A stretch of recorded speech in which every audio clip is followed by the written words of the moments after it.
Good evening, everyone. So, I am Altel Rimbalaro from Batch 4. Today, pag-uusapan natin ang kahalagahan ng baptism. So, ang scripture po natin today is all about the Romans 6-4. So, ang sabi po doon, sinasabi nga doon yung kahalagahan din ng baptism. Isa-summarize ko na lang din. So, when we say baptism kasi, sabi ni Pastor Russell, ayun daw yung pag-reunite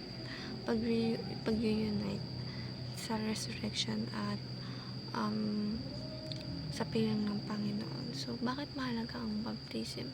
Ayun kasi yung sitwasyon na isinusuko mo na wholeheartedly yung sarili mo sa Panginoon nang walang pagdadalawang isip, pag-aalinlangan.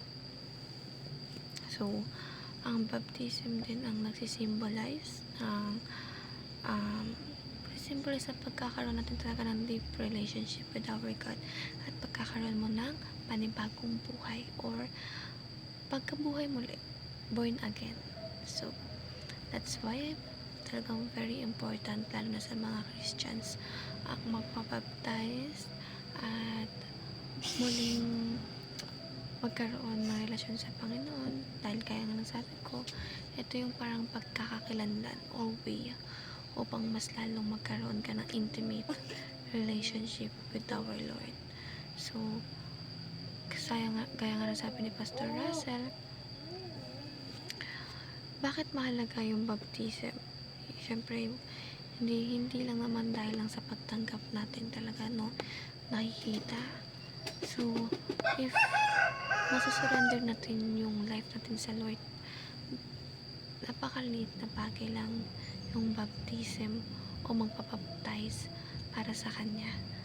Kaya, sana makahanap tayo ng bawat isa ng church o makakasama muli na mag-praise sa Lord upang magpapaptize at of course, mas lumalim pa sa Kanya. Kasi po, in Christianity kasi very important or malaki talaga yung bagay na ambag ng baptism.